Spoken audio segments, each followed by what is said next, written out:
Okay, I'd like to call to order this meeting of the First Five Sacramento Commission for, what is today, Monday, June 2nd, 2025. Madam Clerk, will you please call the roll and establish a quorum? Yes, sir. Chair Serna. Here. Commissioner Wesley. Here. Commissioner Fernandez y Garcia. Here. Commissioner Gordon. Here. Commissioner Casirier. Here. Commissioner Guattari. Here. Commissioner Moak. Here. Commissioner Kennedy, not here. Commissioner Hassett. Here. Commissioner Williams. Here. Commissioner Evans. Here. Commissioner Lloyd. Not here today. Commissioner Kravitz-Wertz. Here. Thank you. We have quorum. Very good. If you can please read our statement. This meeting of the First Five Sacramento Commission is live and recorded with closed captioning. It is cablecast on Metro Cable Channel 14, the Local Government Affairs channel on the Comcast and DirecTV Uverse cable systems.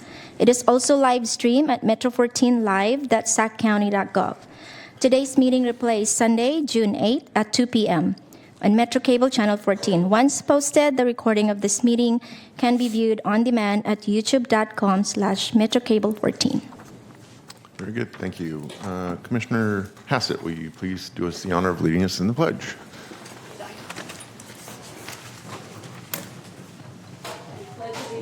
To the flag of the United States of America and to the republic for which it stands, one nation, under God, indivisible, with liberty and justice for all.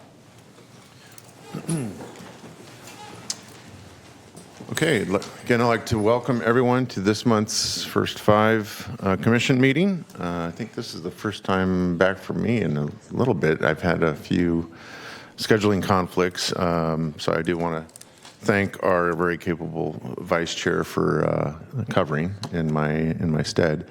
And I know we have some very special individuals with us today that are going to share with us some of the great work they're doing. So this is a commission meeting I've been looking forward to for some time, and we also have a special guest with us. One of my colleagues from the Board of Supervisors, Rosario Rodriguez, is here as well. So with that, Madam Clerk, I know we have a full agenda. I will just remind everyone, anyone that does wish to address the commission, we certainly invite you to do so. We ask you keep your comments to 2 minutes. That way everyone who wishes to address the commission has an opportunity to do so. And if you could please complete a speaker slip and give it to our clerk. That way we have the correct spelling of your name for the record, and we will call you in the order that we receive those requests. So first item, please. Item number 1, approval of April 7, 2025 draft action summary. Okay. Does any member of the commission wish to make any changes? See none. Madam Clerk, do we have anyone signed up to speak on this matter? No, sir. Okay. Then at this point, I entertain a motion. Happy to move it.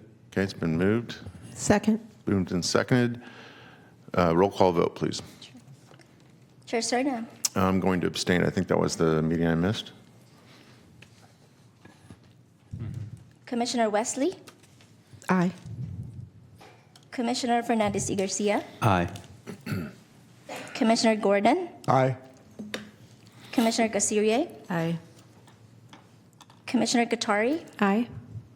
And Commissioner Moak. Aye. Thank you. Motion passed. Very good. Thank you. Next item, please. Item number 2, public comments on off-agenda items. This is the public's opportunity to address the commission on any item that is not on the agenda. You're certainly welcome to do that. Madam Clerk, do we have anyone signed up on off agenda? No, sir.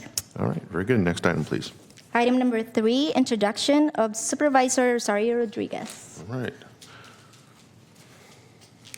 As I mentioned, we are fortunate to have one well, actually, 2/5 of the board here, but 1/5 at the podium.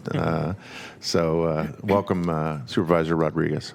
Thank you. Thank you. And what a fantastic group of individuals on this commission. That's awesome to see. Good morning, Chair Serna and members of the commission. My name is Rosario Rodriguez. I am the most newest County Board of Supervisors, and I've been on the job now for almost 5 months. Just a little bit about me. I am a native of San Francisco. I was born and raised there. I've been in the Sacramento for 19 years now. I came out here when I married my late husband, and Sacramento, the region, has become a love. It's a great place to live and raise a family and have a business, and there are so many great amenities that I appreciate. I am a local restaurant owner. I've been a restaurant owner for the past 10 years. I spent 4 years on the Folsom City Council before I ran for the Sacramento County Board of Supervisors, and that's where I am now today. Some of the top priorities as I was running for this office that still remain very important to me are 3 areas.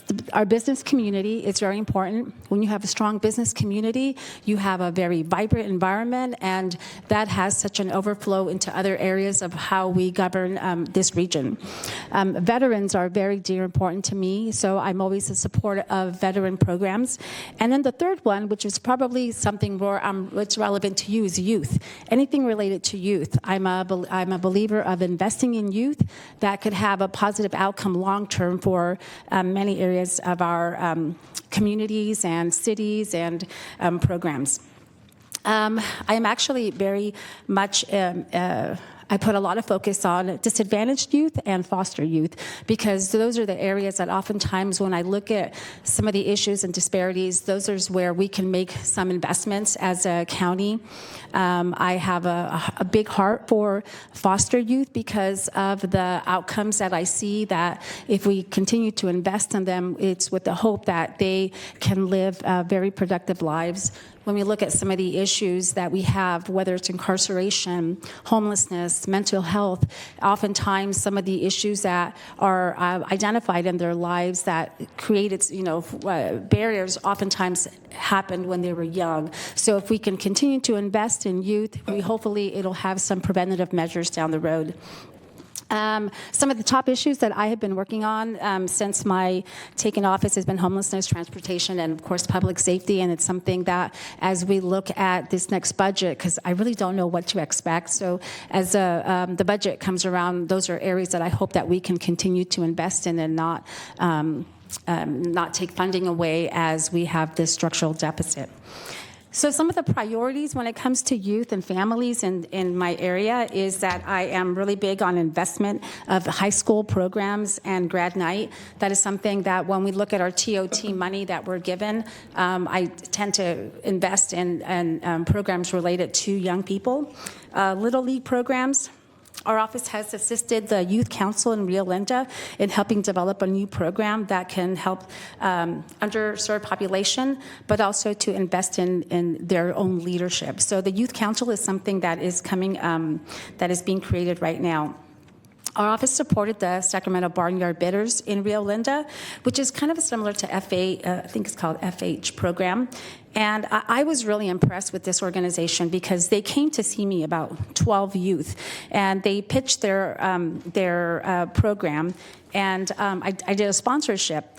And then for the Sacramento County Fair, they invited me to come back and meet some of their animals. But when I met with this they're all young. They're all under like 12 or 13. And I asked them, how do you emotionally disconnect yourself from you're raising an animal, whether it's a pig or whether it's a chicken or whether it's some of them are eggs, goats. How do you separate the emotions of you're raising this animal and now you have to send it off to become food? And it was really neat to hear that it was about, one of them said it's about the money, the other one said it's a great way to learn about business. So it left me really in thought of how can we take a program like that and connect it to youth who are maybe incarcerated or have some kind of issues, because there's a direct link of being able to to help children who are having issues in their lives, and maybe this could be a program that can help develop them. Anyways, that was just an idea that I had that I came back with, but I was really impressed with the program. I was impressed with what they do and what the kids learn as they are growing this livestock. What else here? Personally, I would like to thank you guys as a commission for what you do. I did get a chance to meet with your executive director several months ago and was really just impressed with the work that you do. I tell people that if there's one thing I've learned about my colleague, Chair Serna, is how his investment and his care and love for young children, that is something that I have learned from him. Because we come into these jobs and we really don't know the impact, but he's got a big heart for youth, and I really do appreciate that on this board we have that type of investment into young kids. Because when we look at, I look at my own personal upbringing. I came from immigrant parents. My parents were Spanish speaking at home. I spoke English with my sisters, but my parents didn't know of the programs that were going on in our community. And so when you have that connection, especially when there's a language barrier, there's a lot more that can be gained from these families that have special needs. Some of the other things that I'm working on is, Antelope High School is looking at getting an SRO into their team because they want to be able to connect the connection of kids and understanding what the impact of like law enforcement and respect. And so that's another area. You did mention community meetings, and I do have them in the next 2 weeks, and I'm so bummed as I was coming down here that we didn't make that connection, but I would love to invite First Five to be a part of my community meetings. I have about 7 every 3 months in different areas of District 4, and so I will take you up on that offer. But thank you for all the work that you do. I really appreciate it. If there's anything on my end that I can assist with, I'm more than happy to have that sit down and have a conversation and see what I can do to help this commission thrive. Thank you for all your work.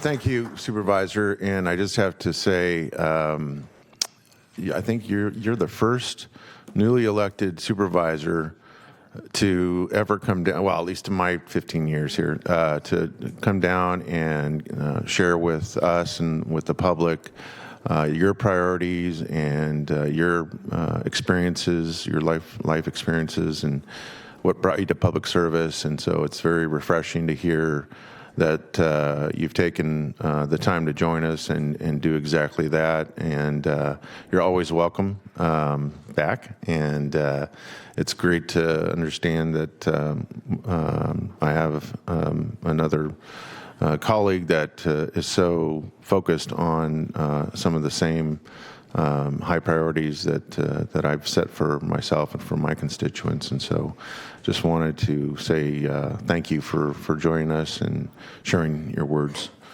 Commissioner Moak. Yeah, no, I was going to, this is one of those times, you said you've been here 15 years. I think I've been here 10 more years than you have, or close to. So I'm like the elder on this, which is so odd because I'm in my 20s. So it's like crazy. It's How crazy. does that work? I was going to say the same exact thing, Supervisor. Thank you. In all those years, since whenever it was 2003, 4, 5, I can't remember when I started. They didn't keep records then.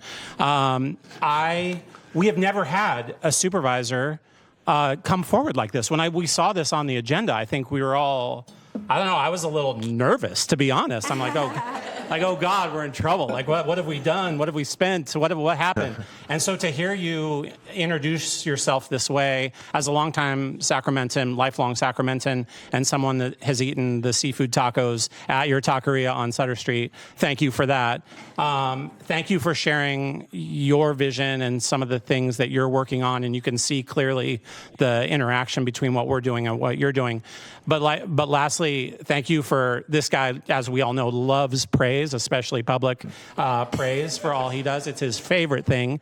And so thank you for sharing those words about what he has meant to this commission, has meant to so many families, has meant to young people that he takes on as his own and has done so for decades, and his dad before that. So thank you for doing that, and thank you for being here today. It's awesome to have you. Yeah, no, I am a big fan of Chair Cerna. He, when I first came aboard, it was actually, and this is what I tell people, it was Phil Cerna who really has maybe opened doors and given me opportunities that maybe I wouldn't have had, and so I really do appreciate that. And I got to tell you, when I came up here, I was going to say, Scott, I'm a big fan of your program. I refrained from saying that, but I am a big fan of your program, which I think is on, an hour ago? It was on an hour ago, yes. Thank you. Okay, well, thank you for having Yes. me. I appreciate it. Have And a I good mean it day. about the tacos, best ever, so thank you for that. Commissioner Wesley. Yeah, I just wanted to say also thank you. I'm actually a foster youth serving in this capacity, so it does matter to have Board of Supervisors who care about this issue deeply because we do grow up and we do become part of our communities in a meaningful way. So I just want to say thank you for letting us know where you sit and where you stand and where you have intersectionality around this issue. So thank you. Thank you again, Supervisor. All right. Next item. Madam Clerk, next item. Item number 4, Executive Director's Report. Good afternoon, Commissioners. It's things like this that make me enjoy my job so much. It's so good. You have a full Executive Director's Report, and because we didn't meet last month, it's long. So I'm not going to cover everything, but just a couple highlights. I wanted to start with our Home Visiting Summit that happened on May 22nd. We joined forces with 9 other First Fives in the Sacramento region, and using First Five California's dollars, we funded and sponsored a home visiting summit for over 250 home visitors and family support workers in the county. And it was just such an inspirational day. It was all around self-care and keeping yourself strong so that you can do the very hard work of strengthening families, as we know. And there's a lot of trauma involved and secondary trauma, and that moment to pay attention to yourself and to spend time on yourself was just so appreciated. We got a lot of feedback from the participants already, and it's all just been so positive around that. And then I'd shift gears to our Safe Sleep Baby update. So last month, we wrapped up the Safe Sleep Baby 2.0 initiative. This is a complementary funding that I think 4 years ago, I went and did a presentation to the Office of Child Abuse Prevention and walked away with $250,000, which we've partnered with CAPC and Department of Child, Family, and Adult Services, of course, ran with this program to really make changes within the child welfare system to use that Safe Sleep money to change their system and to train all of their CPS social workers and cultural brokers on Safe Sleep Baby, and then to distribute cribs through the cultural brokers who provided the actual information and training to parents. So it was fantastic, and much of it will continue because it was policy change and systems work. It continues even though the funding ended.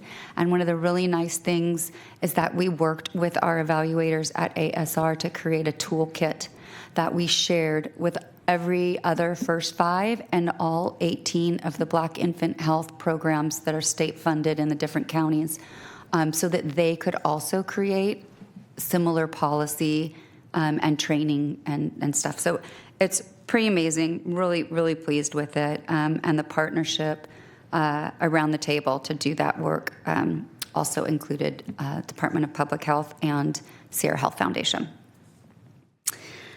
A little more good news around foster youth.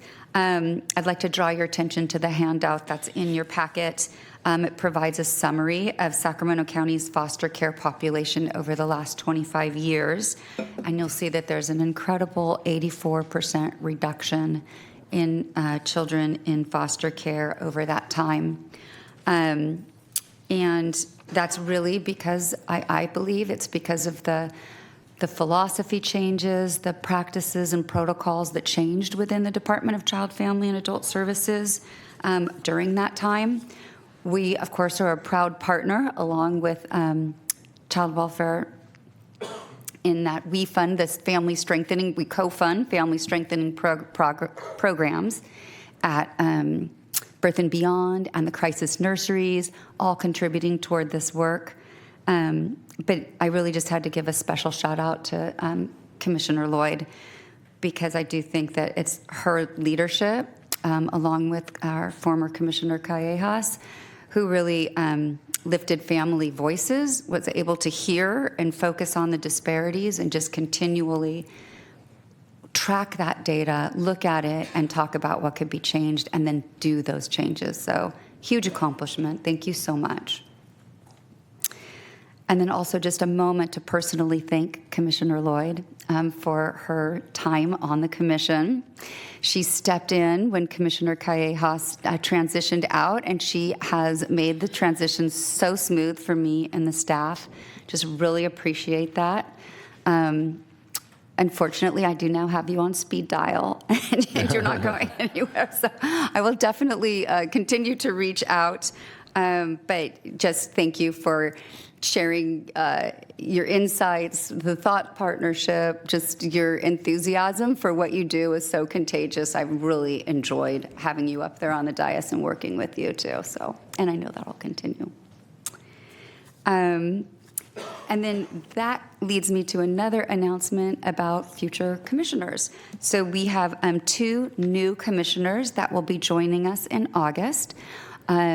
Commissioner Lloyd will be replaced by Shelby Boston, who is the new Michelle Callejas, the new Director of Child, Family, and Adult Services, who started a couple months ago and will be taking that seat as alternate to Commissioner Kotari. And then Rebecca Gross left her seat a couple months ago, and I expect to hear, I think next week, that City Council member Eric Guerra will be filling the space that is Commissioner Casirier's alternate seat. Behind, no. Never, Dr. K. No, alternate seat behind Commissioner Casirier. So breathe deeply. You're still, we don't let you go ever, ever. So those are just some rotating seats that you'll see coming up, but we will have a full roster again for the August commission meeting. Okay, still talking about commissioners. This is a reminder that the phenomenal Commissioner Moak has generously offered to extend an invitation to commissioners and staff and our advisory committee members to join a Sac Republic FC Noche Latina game. Sorry, not Republican. Sorry, Noche Latina game on October 1st. Quite the slip there. Sorry, very sorry. Just Republic, okay? Just Republic. So we're clear. Just hard stop on the. Thank you. Just saying. If you're interested in attending, please reach out Yes. to me or Maria and let us know that you'd like to come, and you can bring a +1, so let us know. And 1, yeah. October 1 is what October that's our 1, game, yeah. Yep. Super exciting. I think we're going to try to have like a section that's all the first 5 sections, so it'll be awesome. Okay, from the soccer field to Fairy Tale Town now. We have First 5 California kicked off their Stronger Starts campaign with a media event at Fairy Tale Town on May 8th. That campaign, if you haven't seen it, check it out on their website. It's all about toxic stress and how to help kids and parents deal with that toxic stress. Chair Cerna represented us very well. Thank you. He spoke to our continued investments in racial equity and social justice. Also in attendance were Commissioner Fernandez y Garcia and our past Commissioner, Dr. Richard Pan, as well as our wonderful Help Me Grow team from SCOE, who had a wonderful booth set up, all just contributing to a really successful event. As well as our future commissioner, Councilmember Guerra. So Was there? Yes, thank you. And now I'll switch again to an update on the Child Safety Forward Champion for Prevention Award, which I spoke to you all about months ago. It was just recently bestowed last month at the Board of Supervisors to former Commissioner Michelle Callejas. This recognition celebrates just her outstanding dedication over the years and services to prevent child abuse and neglect in the county. The award was created by CAPC to honor former Commissioner Steve Wirtz and his legacy to improve the lives, health, and well-being of all children in our county 0 to 5 and their families. So it was a very feel-good moment and very well-deserved. Okay, almost done. I wanted to draw your attention to, I did a fairly in-depth update. Thank you, Commissioner Kravitz-Wirtz, for the information on the Measure L Fund, the SAC Children's Fund dollars. I just wanted to highlight a couple of things here. The city received 121 applications totaling more than $125 million in funding, and they have about 18 million available, so a lot of requests for funding. 15 of those 121 applications were for the 0 to 5 population, and that request totals about 18 million, which would be the total amount of funding available. However, the staff did put together recommendations, and they weren't approved yet, but they're coming back to the City Council on the 10th for approval. And within that, there were 5 that were being recommended for funding, totaling about $4.7 million. So I wanted to let you all know that First 5 will reach out with those funded partners. We'll look at how our services can complement, dovetail, connect, collaborate with each other so that we're really filling each other's gaps and co-serving as best as we can. Anything you'd want to add? Nope, good. Okay. And then finally, just the governor's May revised budget for 2025-26. It had some really good news in it. The big good news was there's no proposed cuts to the CalWorks home visiting contract. As you know, that brings in over $6 million a year to Sacramento County and funds both the Nurse Family Partnership and our Birth and Beyond program. So no cuts to that at this time. And it also maintains many of the prior commitments around childcare. It did have some bad news in the way of cuts to Medi-Cal for adults, cut to dental for adults, and didn't follow through on all the child care promises. And one of the big hits there was the foster child care bridge program specifically for foster children. So I'm sure a lot of advocacy is happening. I know we're advocating to bring that back, and as well as all the other things. And of course, the big gorilla in the room is what's going to happen with the federal budget, which we are all tracking. I want to end on some kind of bad news, which I hate to do, but just as far as a federal update, that was that our AmeriCorps program was eliminated across the nation, which really had an impact here in Sacramento, over $1 million per year, and a cut to that AmeriCorps program, which funded more than 30 home visitors in the Birth and Beyond program. So Shelby, Boston, and I are working with leadership from CAPC and those Family Resource Center directors just to look at flexibility. Do we need some model changes? What can we do with $1 million less to see, is there any opportunity? Never let a crisis go, without finding some opportunity in it. So that's what we're looking at to see, like, what kind of changes can we make and to be as flexible as possible to make sure that that money still is impactful. Okay, one more slightly just scary news was that the Trump administration did close the 5 regional Head Start offices, one of them being the office over in California. And I did reach out to our own Head Start director just to see like what the impact is right now, not an impact for them.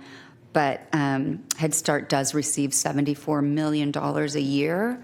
Sacramento Head Start receives $74 million a year and serves over 5,000 children in Head Start and early Head Start. So that has a huge potential impact. So we've been doing a ton of advocacy around that, sending letters, making phone calls, doing all the things you would want us to do to make sure that that doesn't happen. And that concludes my executive director's report. All right, thank you, Julie. Any questions or comments? Commissioner Kasiri. I just wanted to give a shout out to DCFAS, Commissioner Lloyd, and of course Commissioner Calles, because we've spent many meetings discussing the numbers, looking at the disparities for African American children, and even at the beginning with the Blue Ribbon Commission and thinking of new ways of actually running the program. I thank you again for your openness in being willing to look at new ways of providing the services to the foster care children. And in light of all the bleak news that you have provided, our distinguished executive director, I just wanted to again highlight the little light of good news that we have in bringing down these numbers, and also again wanted to acknowledge the work of the Reducing African American Child Deaths, because they have worked so closely with DCFAS and the teams to bring down these numbers. And I know that the numbers translate into better outcomes for these children. So just want to thank you for that work. And speaking of speed dials, I have her on speed dial as well. Yes. Thank you, Commissioner. I too want to bestow a lot of praise in the direction of Commissioner Lloyd. We, the Board of Supervisors, did receive a fairly detailed presentation not too long ago about some of the progress that's being made. So we're certainly still in a very celebratory mode about those accomplishments, but I think, as we always do, we take the time as we celebrate to also understand that the work's not done, and there's a lot more to do in that space. And one of the things that, and Melissa knows this, that I've been very intentional and focused on in recent years is making sure that Sacramento County's family reunification efforts as it relates to foster care, making sure that those metrics get to where they need to be. And we're not there yet, but we're going in the right direction. So I'm really delighted to know that the professional staff that have dedicated their careers to child welfare are doing what they're doing to reverse course. So thank you. Madam Clerk, do we have anyone signed up to speak on the Executive Director's report? Yes, sir. Oh, no, sir. Okay. Thank you. Thank you. Next item, please. Item number 5, Advisory Committee Update, April 11, 2025. I believe we have our chair. Yes, our chair is here. Great. Good afternoon, Chair Cerner and Commissioners. My name is Junior Goris. I'm the chair of the First Five Advisory Committee. The Advisory Committee met on April 11th, and our meeting focused on 2 areas: the Equity in Action Initiative and strategic planning for 2027 to 2030. For the Equity in Action Initiative, the committee continued our discussion on the selection of priority zip codes for the Equity in Action Initiative. We reviewed data on risks and barriers and we made a final recommendation that 27 zip codes be selected as priority areas for the Equity in Action Initiative. The zip codes included 11 unique neighborhoods, each with their own community assets and challenges. These identified priority zip codes, plus the criteria developed from the community assemblies, were used as the scoring tool for the Equity in Action Committee's applicants. And then for the 2027 strategic planning efforts, we created an ad hoc committee to assist with the community input processes for the 2027 strategic plan. The ad hoc committee includes members of the advisory committee and parents from our parent mentoring and advisory groups run by Leave for Tomorrow. They met twice in May, and the committee discussed the format and structure of parent focus groups and outreach for participants. 6 focus groups will be conducted over the next 2 months, many of them led by ad hoc committee members. Our next meeting is scheduled for June 13th, and that concludes my advisory committee report. Very good, thank you. Thank you. Any questions from commissioners? All right, don't see any. Great, thank you very much. Madam Clerk, do we have anyone sign up to speak on this matter? No, sir. Okay, next item, please. Item number 6, Evaluation Committee Update, May 19, 2025. Okay. Who's giving it? It is unclear. We met on, I can give it. We met on May 19th, just very recently, and we reviewed the data and report on our reducing African American child death. We were at that time lacking the final data from the CDRT report, so we did a preliminary review.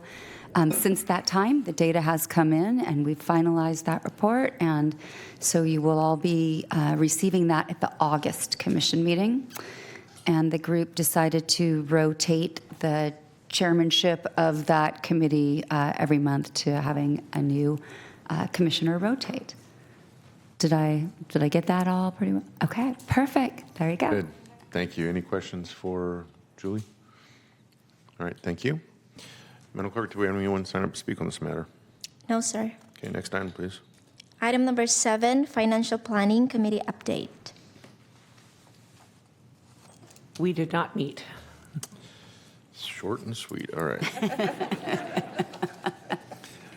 Madam Clerk, do we have anyone sign up to speak on the matter? No, sir. All right, next item, please. Item number 8, System Optimization and Sustainability Committee Update, April 16, 2025. So I'll read that update. We met on April 16th. We had a rather long meeting with a full agenda. Yeah. And we received an update and discussed several items, including state-level policy and advocacy activities, the 2027 strategic planning, including a timeline of activities and decisions that we'll need to make, Sacramento Airport Child Care Facility Partnership, an exciting activity that's being planned, sustainability efforts with managed healthcare plans, which is an important topic, I think, going forward. And the committee also reviewed the recommendations from the advisory committee for the Equity in Action Initiative on the priority zip code selection. Our next meeting is scheduled for June 18th. That concludes the report. Thank you, Doctor. Any questions, comments from commissioners? Seeing none. Madam Clerk, do we have anyone signed up to speak on this matter? No, sir. Okay, next item, please. Item number 9, Presentation of the 2025 Parent Leadership Training Institute graduates. Yay!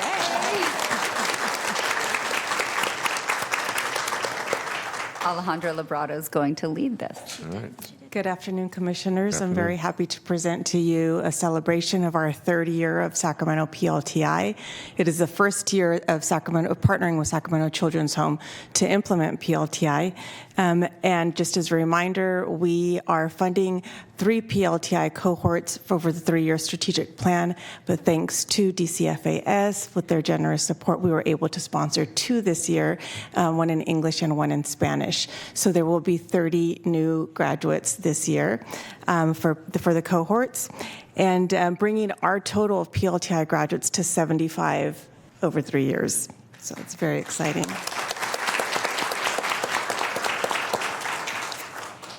Thanks to PLTI in the community, we have met many community projects in the works.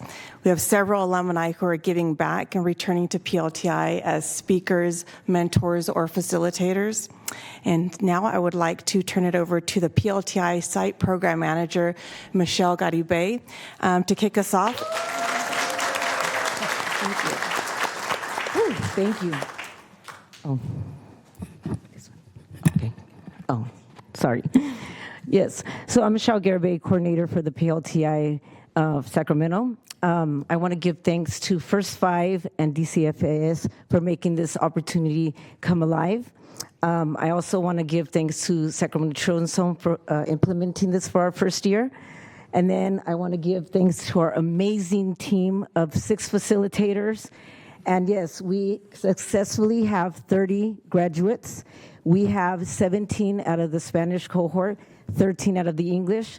Our goal was to get the most male participation we have had, and we had 5 males in the English cohort, 5 in the Spanish cohort.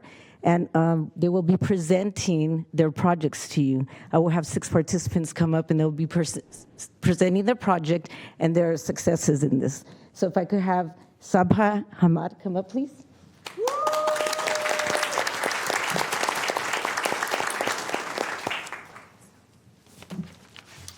Buenas tardes, estimados comisionados, comisionadas. Gracias por la oportunidad. Soy Sabha Hamad, madre líder comprometida con el bienestar comunitario de nuestra comunidad. Y en esta ocasión, el proyecto que les quiero dar a conocer a ustedes nace de una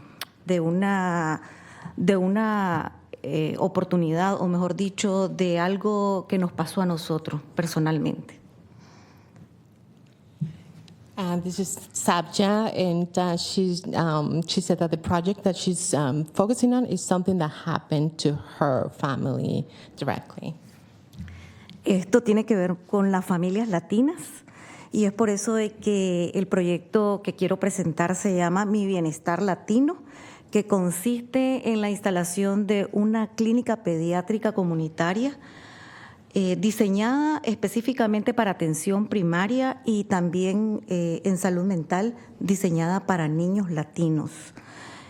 La intención es poder atender en el primer año a 500 niños latinos, de tal forma de que la atención de emergencia en los hospitales locales disminuya debido a atención preventiva para estos niños, y de igual manera que las mamás y los papás de estos niños se puedan empoderar de la atención en cuanto a crisis de ansiedad y psicosocial que puedan tener de estos niños, para que se ataque desde una etapa temprana. El costo del proyecto inicial es de $100,000, que estaría distribuido en alquiler del local más equipamiento médico, médicos pediatras especialistas bilingües y también personal de servicio social y especialistas en atención de salud mental. Nosotros les invitamos para que ustedes sean partícipes de este proyecto y puedan participar con nosotros de tal manera que podamos cambiar la vida de cientos de niños latinos y le podamos prever un lugar de salud seguro y de esperanza. Queremos que ustedes también sean nuestra voz. Muchas gracias. You remembered all that, right?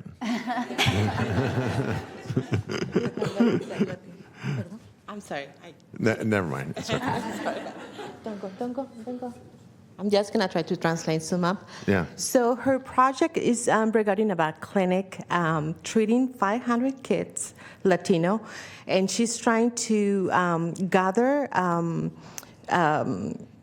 doctors and psychotherapists to treat 500 Latino kids, because there's a need that she's seeing, and a disconnection with the language. So she's trying to prevent that. And she said that she needs $100,000 so, at the beginning. So, and that will be the cost of renting the place and having the proper doctors. The medical equipment that it might be needed, and this is to prevent and to help with the flow as going to the emergency room, and also to treat and the mental health of these kids so that they can feel better by themselves. And Sabja is inviting you to collaborate with her. So. Again, $100,000, and so that's her project. Very good. Thank you. Gracias.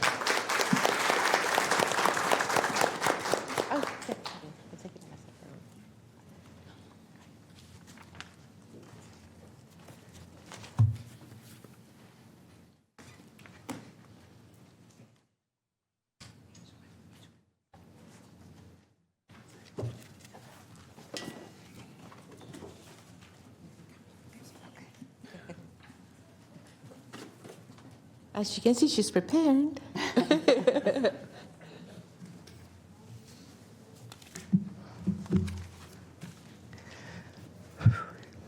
Hi, everybody.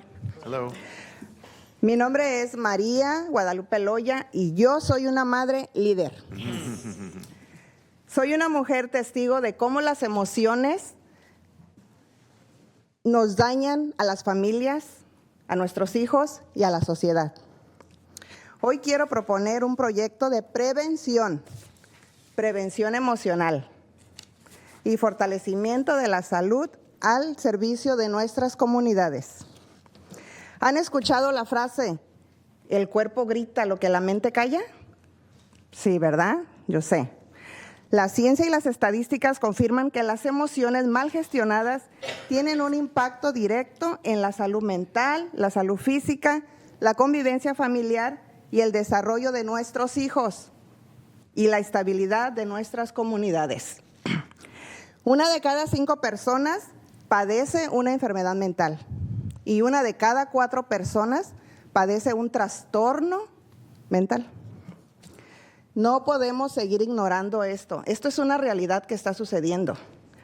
Y este es el proyecto que les presento. Se llama Corazón Equilibrado. Es un taller vivencial, comunitario y transformador. Está diseñado para el público, en general, mayores de 21 años, sin límite de asistentes, y es un taller gratuito. Tendrá duración de 3 días, viernes, sábado y domingo, ya le quiero cambiar la fecha, en un ambiente seguro, tranquilo, respetuoso para la introspección. A través del trabajo interior y con la guía de profesionales de desarrollo en procesos de sanación emocional, serán guiados para conectar con su ser. Utilizarán técnicas prácticas de autocuidado emocional, ejercicios, dinámicas vivenciales, herramientas de conexión y tendrán un espacio para hablar, que es lo que necesitamos muchas veces, ¿verdad? Expresar lo que tenemos, lo que sentimos.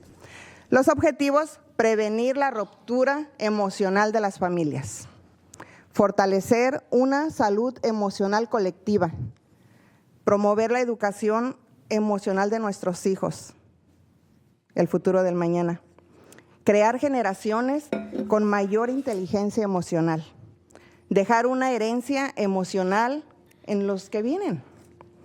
Solicito un apoyo económico de una mínima cantidad de $5,000 para cubrir gastos, honorarios de los facilitadores, materiales impresos, herramientas vivenciales, espacio de lugar, acondicionamiento del lugar, refrigerios y también un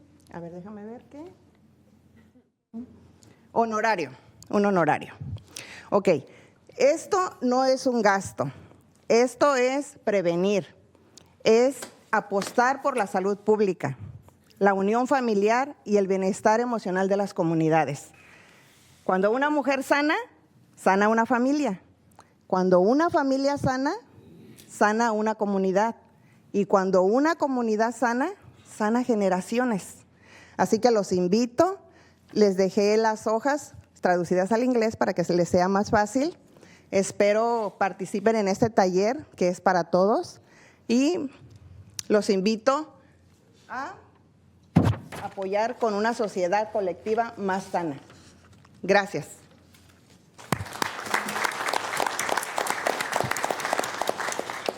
I think I'm going to just read what she provided to you. So she says that she's a mother and leader, a woman who witnesses and how unmanaged emotions can break up families, harm generations, and make the body ill. Today, I want to propose a project of emotional prevention and strengthening of mental health, serving our communities. Have you heard the phrase, the body screams what the mind keeps silent?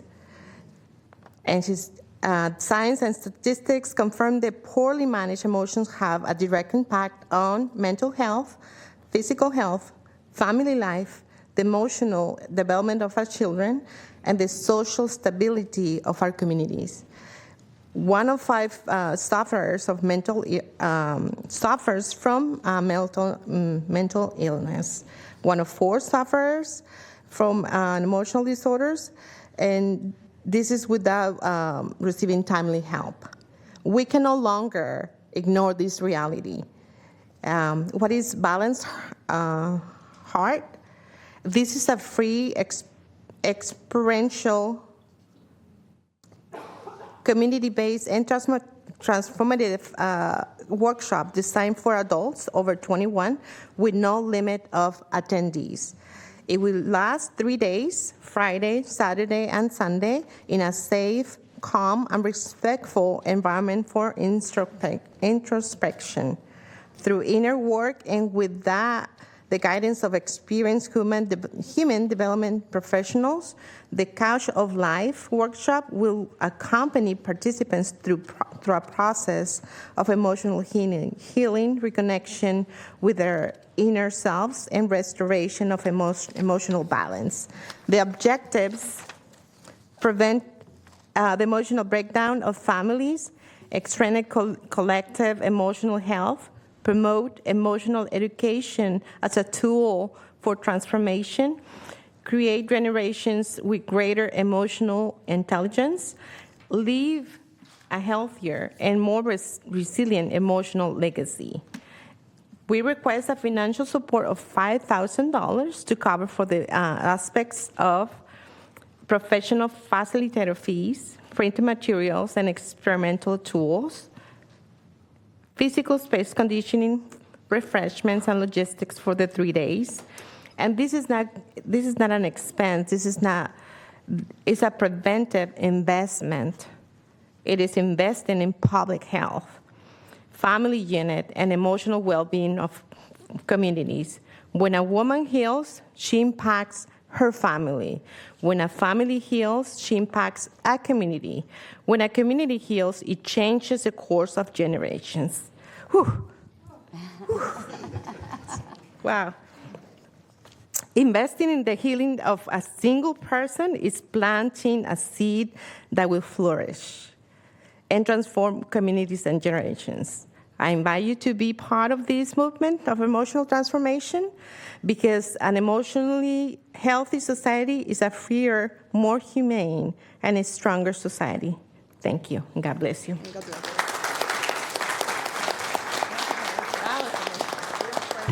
And while we wait for the next presenters, just for clarification, in their course they learn about grant writing and advocacy.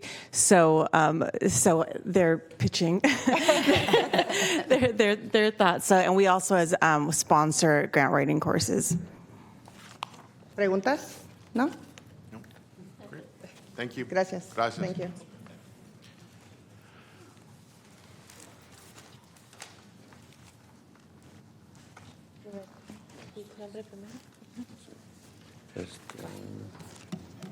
Ese es el que vamos a hablar. Se le puede pasar a ellos y este te lo pasan por una página para que lo vean más o menos qué es lo que vamos haciendo.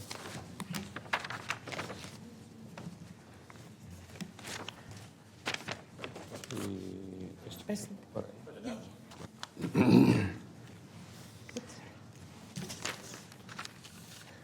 Buenas tardes, comisionados. Gracias por tenernos aquí presentes. En nombre del Instituto de Capacitación para Padres Líderes, me llamo Roberto Carlos Pacheco Rojas y mi proyecto se llama El Brillo de las Generaciones. ¿Va traduciendo todo? ¿Lo quieres traducir tú? No, digo, ¿lo va traduciendo? Okay. Mi proyecto es importante. Crecí en un ambiente amoroso con mis padres, mis abuelas. Tuve amor y me enseñaron los valores de la vida. Hoy sé que los que tuvimos esa enseñanza somos personas conscientes de nuestras generaciones mayores y respetuosos hacia ellos. El proyecto está corriendo, gracias a ustedes, a lo que nos enseñaron. Asistimos familias con nuestros hijos a disfrutar a los abuelitos de la casa hogar. Hay actividades, aprendizaje, amor y muchas sonrisas. Son momentos mágicos. Los abuelitos están muy bien cuidados, pero les falta amor. Y los niños aprenden el valor de la vejez, de que un día lo tienes todo y al otro día estás lejos de tus seres queridos y de tu familia. Los niños aprenden a tener más compasión y saber lo que es el verdadero amor hacia el ser humano. Con este proyecto tendremos niños con buena educación y valores morales, que serán mejores ciudadanos de esta comunidad y ciudadanos de la tercera edad que ya sirvieron y aportaron mucho a esta misma comunidad, pueden recibir un poquito de lo mucho que sembraron y que se merecen. Una necesidad que viene pronto a Sacramento, el Silver Tsunami, por eso es importante mi proyecto. Hoy es 2 de junio y en las próximas semanas tienen que invertir en fondos para el Community Engagement. Si tienen fondos que puedan ayudar a los proyectos de nuestra cohorte, se los agradeceremos. Pero si apoyan mi proyecto, yo me aseguraré que mi comunidad sepa que a ustedes les importan y ganarán más seguidores para sus proyectos políticos en el futuro, se los garantizo. Yo acepto lo mínimo. Si me dan $25, con eso puedo comprar unas aguas, unos snacks para los participantes de mi proyecto. Hoy nosotros somos el ejemplo que gracias a los fondos que ustedes han invertido, nos han enseñado a ser mejores ciudadanos y nos dan los recursos para estar aquí frente a ustedes. Como miembro de esta comunidad, les pido que sigan apoyando, por favor, a First Five, Sacramento Children's Home, DCFAS. Su labor es muy grandiosa y este es el ejemplo. Quiero darle créditos también al Instituto de Capacitación para Padres Líderes por creer en nosotros y por enseñarnos a poder abogar por nuestra comunidad, a nuestras familias, por defender nuestros derechos, y a las facilitadoras por el excelente trabajo que hicieron y paciencia que nos tuvieron. Muchas gracias. A Juana Chavero, gracias por invitarme a ser parte de este proyecto o mostrarnos este proyecto. Es una experiencia muy grandiosa. Y en especial a mi esposa Alejandra Alvarado, que me arrastró aquí, pero aprendí algo grande que no era parte de esto yo. Mi vida era, me importaba yo y solamente yo, a pesar de haber tenido esa enseñanza de mis abuelos. Te enrolas en el día a día y te preocupas por traer cosas a tu casa, a tus hijos, pero hay alguien más que no lo tiene. Todos tenemos una abuelita, un abuelito al cual amamos, pero no todos tenemos a ese abuelito presente. Gracias. Gracias.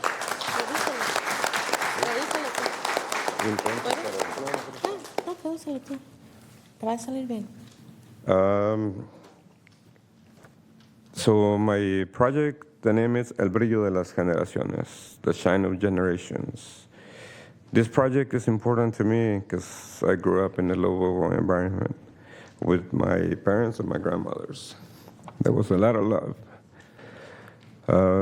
They taught us the values of life, and I know who had this chance to live and experience that. We're conscious about our generations, elderly generations, and very respectful towards them. This project is running.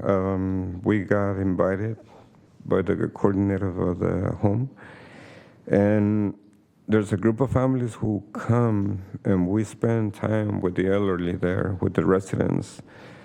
There's activities, a lot of learning, and a lot of love, lots of smiles. It's magical moments for the kids and for the residents who live there. They are very well taken care of, but they're missing love. You can see it when the kids come, their eyes shine. The kids also learn the value of life and respect for the elderly. They know they could learn that one day you have everything, and the next day you're lonely without your family and the persons that you really care about. Our kids learn to have more compassion, and they learn what is the true love towards a human being. With our project, you're going to have kids with good education, good values. They're going to be better citizens of this community.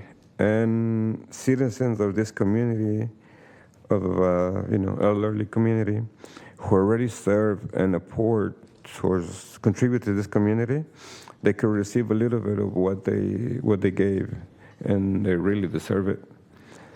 A need that we're going to have soon, it's the silver tsunami. That's why my project's important. Today is June 2nd, and in the few next weeks, you guys have to found some of the community engagement.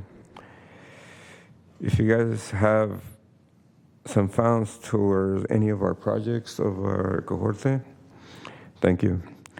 But if you help me with some funds towards my project, I guarantee you that I will let my community know that you guys care. And you guys will have more followers and more support towards your politic projects. I'll take $25. I could buy some water, some snacks for the people that come to my project. Today we are the example that the funds that you give one day are already giving good benefits. We have learned to be better citizens, and they have given us resources to be in front of you. And to show that, projects really work. And thanks to you, dreams can become true. As a member of this community, I ask you to keep funding First Five, Sacramento Children's Home, DCFAS. Their labor is, great. We have no words to describe what they do for us. And to PLTI, thank you for believing in us, to teach us how to be here for our community and our families. And to the facilitators, thank you. Their work was great. There's no words to thank you. To Juanita Chavero, who was the one who invited me to this project, she didn't know it was a project. And it was, we're making it run. As you've seen the pictures, there's activities. There's a kid that got to the project there without knowing how to play chess, and right now he's schooling the grandpa there. We don't even call him a resident, we call him grandpas because we have become a family. And to my wife who dragged me to this project, because I wouldn't be here if it wasn't for her. Thank you, man. And one thing I said too, we all have the special grandpa, but some of us don't have it with us. Thank you.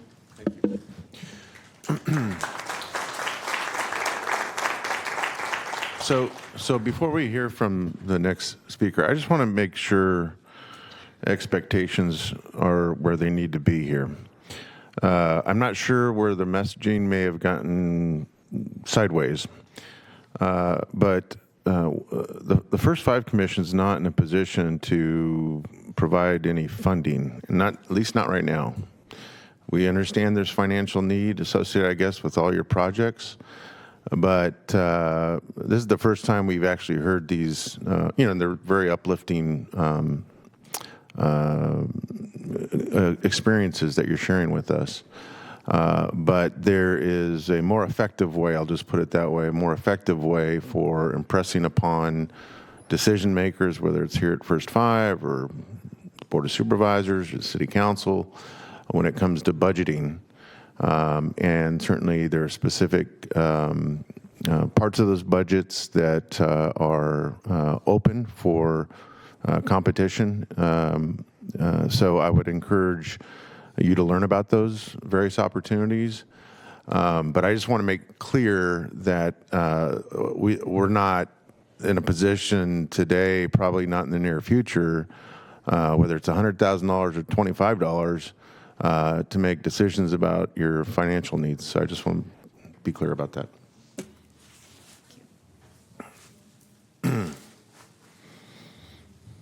Hi, my name is Monica Cardenas, and thank you for all you do for children and for the community. I was here probably 10 years ago with a community project, building project. I think it was, that's how it was called. And and I was really excited about that project. But I want to be really honest, I was not prepared. I was unprepared to take on that project, and I was very successful. And let me tell you, you've heard the projects right now. We're just explaining what the projects they develop.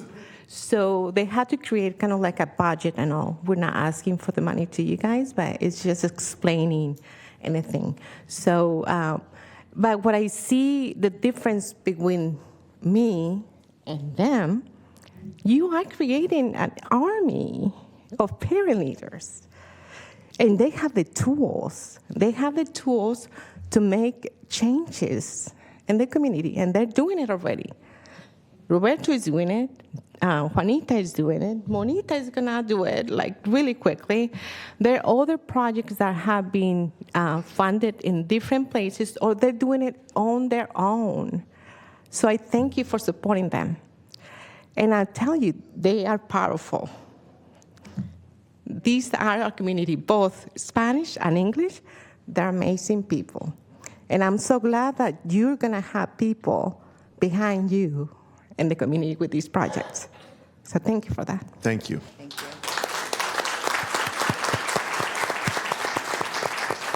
Here comes Eilina. Just want to do a time check. How many more speakers do we have? 3.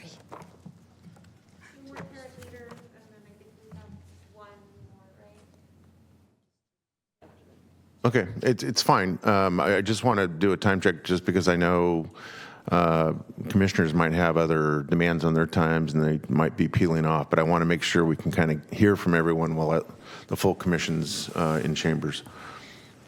Good afternoon. Hi. Hi, everyone. My name is Irina. I'm a parent leader. I'm very excited to share a little bit about my journey through PLTI and my community project.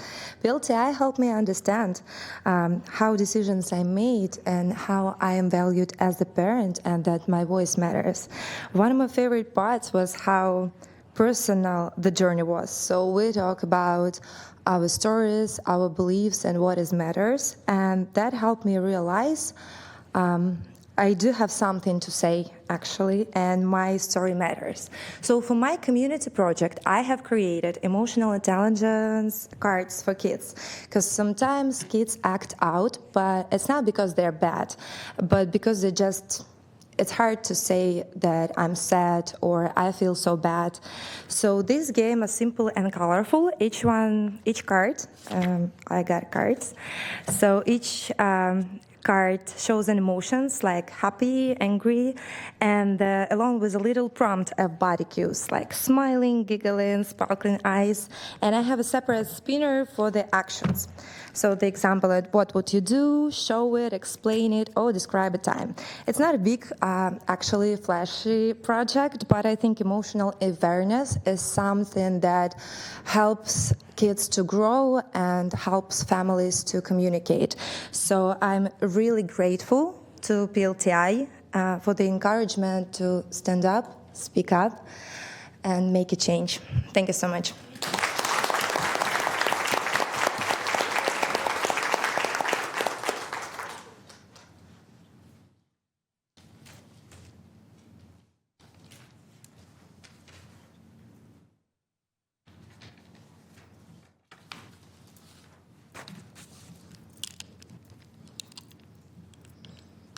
Good afternoon. My name is Monita Ford, and I am a proud parent leader. I am the mother of 3 children, a 35-year-old, 32-year-old, 29-year-old, and 2 grandsons, and I live in Rancho Cordova. The project that I am doing today, my project is called Connie's Closet.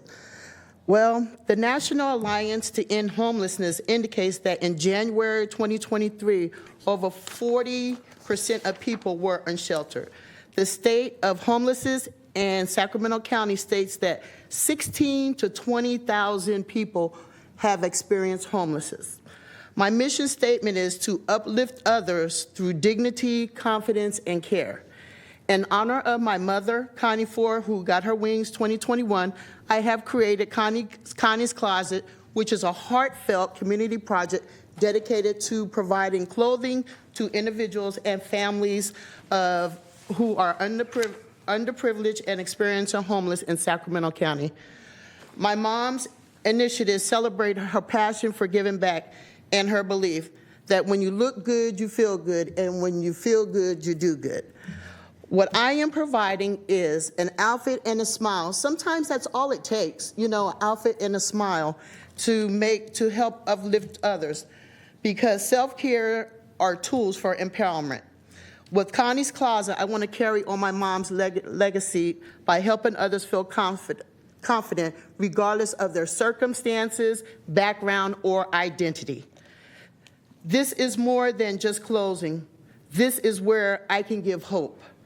This is a community effort inspired by love, dignity, and Connie's legacy. Remember, it takes a village, and together we can rise. And if you're interested in supporting, donating, or volunteering, you can reach out to me.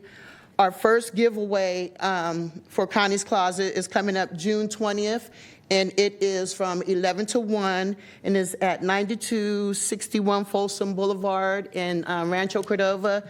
No ID needed, no anything needed. And I just wanted to say thank you to the Parent Leader Training Institute, because without them, I wouldn't be able to get up here and give this speech.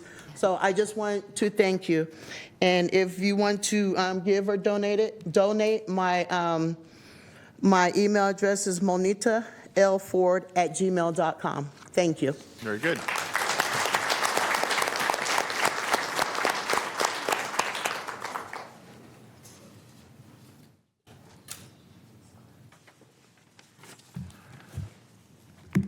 Good afternoon, everyone. My name is Paulo Flores Rodriguez. I am a parent leader. PLTI has helped me out, figure out this community is very impactful, and just to figure out a way how I could be impactful in my community.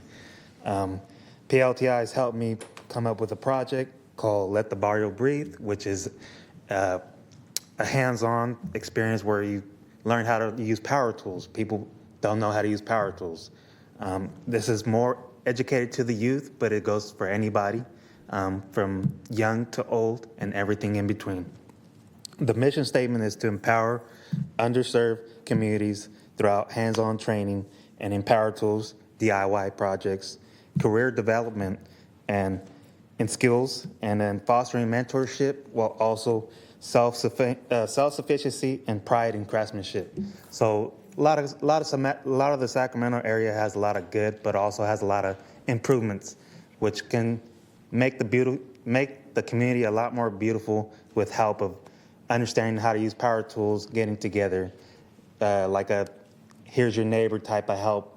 We don't know each other, but we can always become more of a community by helping each other out, getting to know each other's backgrounds and whatnot, and also encouraging partners from local businesses to help out, to engage with people, to help out and support pathways for jobs in the future. There is a 2 to 5 ratio in the workforce where if somebody wanted to enter in the trade school, we are pretty much going to be not as sufficient later on in the run, with a lot of the older workforce retiring. So within that, for every 5, 2 people coming in. For the Sacramento area, it's usually 3 to 1. So to try to combat that and try to lift up the numbers with bringing in more people into the trade field to gather more knowledge and all the resources from other communities, and to gather around to benefit the community in a better way. Thank you.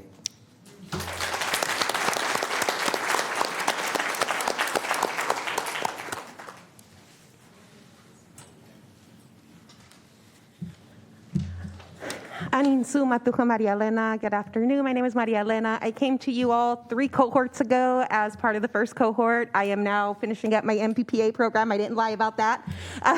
Thank you, Chair Serna, for the clarification.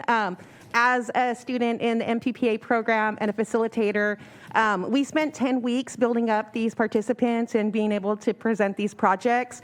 And my apologies, thank you for the clarification. I want to make sure that just as we provided them a safe space to be able to pitch these programs, that they had the opportunity to go before someone and make an ask so that it doesn't die after their 20 weeks, so that they have the confidence to say, you know what, I stood before a commission and I took that healthy risk, and yes, I can go apply for this grant, and yes, I can go to an elected official and ask for some help. So again, thank you for the clarification. I would also like to just say that the new partnerships that have arose, it's so nice to have a home in Sacramento Children's Home and have that place where we know we're going to be there every week, and it's our space, and our flyers from our participants are still there the following week. It's a beautiful alignment. And with that, I would like to introduce Mr. Baker to come up and speak to you all. Thank you. Thanks. Thank you. And thank you, Chair Cerna and Commissioners. Michelle said I was going to speak last. That's always really a setup. I have to go after all of these amazing folks and all the amazing work they're doing. But I just want to reiterate, wow, really impressive. I've heard a lot about some of the projects, but I haven't got to hear from everybody individually like that. So some really great stuff. And thank you to the commission and to DCFAS for supporting this project. And it's just such a, Michelle came to me, I don't know, a couple years ago about wanting to make sure this came over to be with us. And I went to the graduation last year. It was so impressive. And hopefully we'll have some of you guys out this week for the graduation on Wednesday night. But it's just such an honor to hear the amazing work that Michelle and all of these facilitators have done. But more importantly, all these participants, I'm so impressed. And I'm sure Michelle's going to have you pitching to me next. So that's good to get a little bit of preview for that. But thank you so much. I won't take too much time. It's really been an honor to be part of this, and we look forward to these guys graduating and the next groups coming through. So thank you so much. Thank you. Great. Thank you.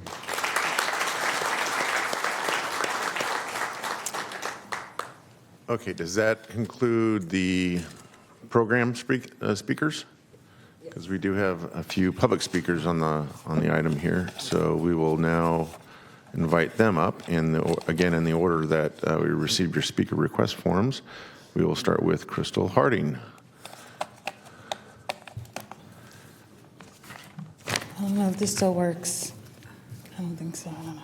Give us just a second. We'll get it. No rush. Good afternoon, everyone. My name is Crystal Harding, and I am a parent leader. I reside in Foothill Farms, District 3 with Supervisor Desmond. I also serve as a director on the North Highlands Recreation and Park District Board. This is my second term, first year of second term, so I'm excited. I had the privilege to be a part of PLTI Class of 2023.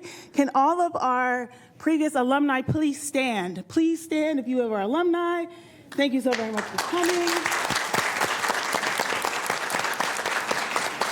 Thank you so much. I wanted to make sure we acknowledge them, their time and their contribution. I'm also a Phase 2 facilitator. I was able to facilitate last year and then this year, which has been very amazing, and I support with alumni relations. This year, I had the privilege to serve as data entry. I love data because it tells a story if you interpret it correctly. And because we don't have time, I just wanted to show you what our evaluations every night looked like and what it composed of. And with the help of ChatGPT, I was able to put it all together. We actually did Google Forms, so I entered these every night. I was able to tell our team what our participants shared so we can tweak and adjust and make it better the next session. But ChatGPT took all 20 weeks plus retreat, put it into a nice summary about what they liked, learned, what they would improve. But I just wanted to, because I don't have time, I'm just going to tell you the last thing. Participants really expressed genuine growth, appreciation, and passion for change. From public speaking to coalition building, this program sparked transformation on personal, family, and community levels. Suggestions for improvement centered on time, clarity, logistics, and continuing the momentum beyond the classroom. There was a quote that stood out. Say it loud, say it proud, always say what you mean, own it. And that was from our very own Jeannie Marie. So thank you so much.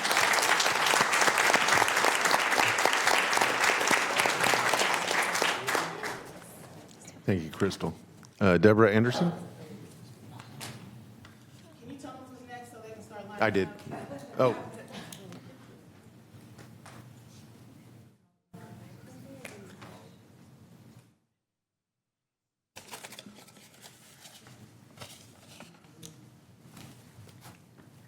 Hi, my name is Deborah Anderson, but I am going to graduate this Wednesday, and I am so happy to be a part of PLTI, and I am a parent leader. And I just want to tell you a little bit about my story and my son. My story is called My Story. My passion advocate began with my own personal journey as a mother. My son was diagnosed with autism at the age of 8. And from that moment, I became the strongest voice in the education system. It was not easy. We faced numerous challenges, trying to ensure he receives resource and support he needed to be successful. I quickly learned that the system often overlook or misunderstand the needs of children with disability. At one point, the school wanted to place my son in a separate disability class without considering the full potential he had. When I tried to transfer him to a mainstream class, I was met with resistance. It was only through determination and support of disability advocate that we was able to push back and get what was right for him. That experience taught me the power of advocacy and the importance of understanding up for our children. The challenge continued in high school. As my son prepared to graduate, a school counselor failed to include a critical class in his schedule. We only found out in the second semester, and he had to complete the course online on his own time in order to graduate. I was frustrated and unfair experience, especially when the counselor expressed that he didn't believe my son would go to college anyway, simply because he was in special education. Despite the many obstacles, my son proved them wrong. Today, he is thriving. He's in college with a 3.5 GPA.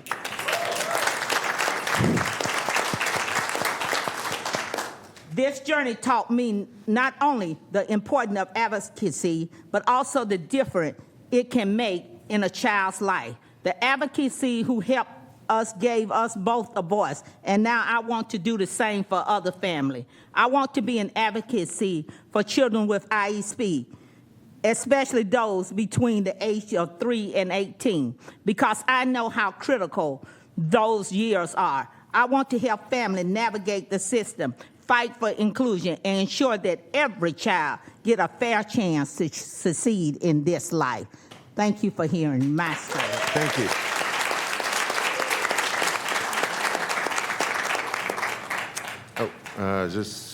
Are you Manofo? Here she comes.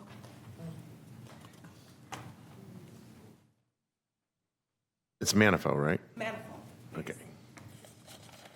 Hello, everyone, and hi to the commission. My name is Manafo Moira Grant.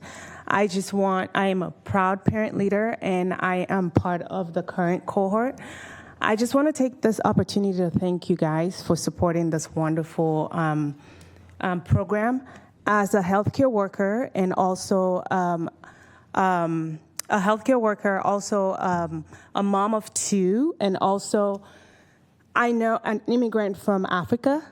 I know how challenging it has been to navigate the healthcare system. My project that I've been able to do through PLTI have encouraged me. I've had this project in my mind for a long time, but I haven't had the opportunity to push through and get it started. So PLTI has actually helped me figure out how to kick it starting, and it's an important part because our community needs it the most, and that's the part that we don't get to access these resources. So part of my goal is to provide a resource center, which is a one-stop shop resource for immigrant and women, specifically, immigrant women, because that's the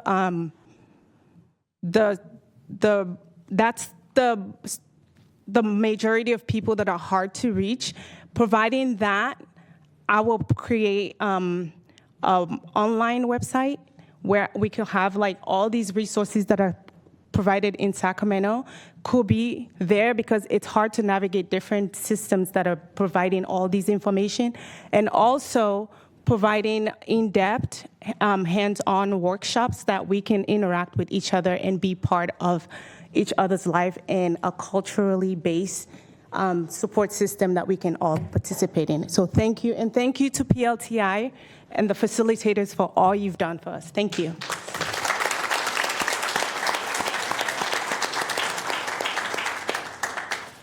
All right, our final speaker is, and I know I'm going to get this wrong, is it Akinisi?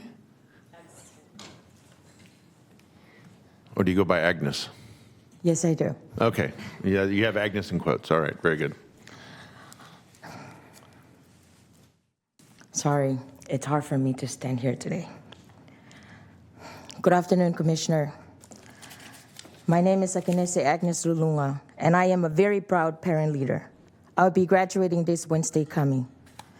I stand before you today to echo the powerful voices of my fellow parent leader classmates who have spoken before me. As a survivor of domestic violence and as a single mother, learn how to speak English coming to this country, I know firsthand the challenge that many families have faced. Becoming a parent leader not only empowered me personally, but it also has given me the tools to advocate for others and to be a voice for my community. In my professional role as a director of Asian Resources Incorporated, overseeing the workforce, being homeless in the past 5 years, seeing myself where I am today, as also serving as a community representative for SETA Head Start Board Advisory Board member, as well as I'm actively involved with the Youth Detention Facility, where I help design, helping families to improve their life, helping them to regain experience in the workforce, especially to implement step-down programs to support youth as they transition back into this community.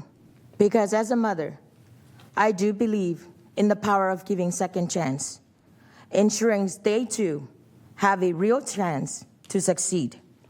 To conclude, I want to thank each and every one of you commissioners in this room today for your commitment to serve on this platform and for your leaderships, allowing us to be here as a safe space to express, to be heard, and to allow us to advocate not only for ourselves, for our parents, for children who are in need, and especially for the community that are not being able to be here today, as well as more parent leaders coming in the future. Thank you.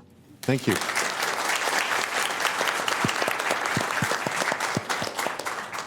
Alejandra, do you have any final thoughts? Just that you're all invited to the graduation on Wednesday evening to celebrate their successes. Thank you. Very good. Thank you. And thank you for your passion around this. I know this is probably one of, if not the most personally important aspects of your position with First Five. And so we all greatly appreciate your focus on it. Thank you. So I'll start off with a few words, and then my fellow commissioners might also want to chime in. But first of all, I want to just congratulate everyone that first took the initiative to engage with PLTI and put yourselves out there the way you have. The thing that I always take from these testimonials is just how much you all look and sound like our entire community. And it's just such it's an affirmative and confirming aspect of what I do as your county supervisor, to see and hear the people of one of the greatest and diverse communities we have in the whole country come up here as proud Latinos, as proud African Americans, as proud immigrants, as proud men and women. And it really is just a really great reminder of the fact that you represent a cross-section of this community. And, I've seen for myself, because I've had the opportunity to go speak in front of your classes in the past, and I certainly hope to continue to do so into the future. But to see the work that actually takes place in your meetings, and the back and forth, the sharing of ideas, the sharing of experiences, that's also the greatest takeaway here, is that when you share things, personal things, like the fact that you may have been abused, or your love for a grandmother, or the fact that you're a single parent raising multiple children, I can't pretend to ever understand any of that. I'm not a parent. I'm not a woman. I'm not an immigrant. But through your sharing, it gives all of us who perhaps didn't share your life experience the ability to be that much more empathetic. And that's a huge gift that you give to us. So again, I want to congratulate you all and thank you all. And with that, we'll start with Commissioner Moak. Thank you. Thank you. I'll echo just thank you for having the courage to be part of this program, but also come here and share with us today the way you have. I know that the times we seem to be in right now don't lend themselves to people readily having the strength and bravery to come and speak this way, and which only makes it more important that people like you do. I love that each of you got up and said, I'm a parent leader. It gives me chill bumps every time that you did. And I now, I felt like that was the coolest episode of like nonprofit Shark Tank. Because I feel like now what happens is between Alejandra and David and others that know people in this town, those are really good ideas. And there are probably people that are doing and wanting to do some of what you're talking about in places where you could probably host a closed closet, a moment where for people to come in. The concept about having a family resource center, a place for people to go, we have those in this community. And so now I think it's just a matter of keep on, like just keep going until people say yes.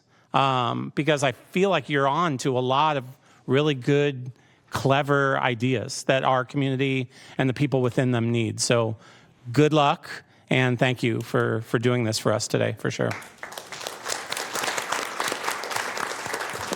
I like the Shark Tank analogy, except that in Shark Tank you always see people being sent away as losers, and there's no losers here. So, yeah, right. All right, Dr. Kasiri. Thank you. I shouldn't have followed Scott. But I really wanted to thank you all also, because I know it's not easy to be brave, to stand up here.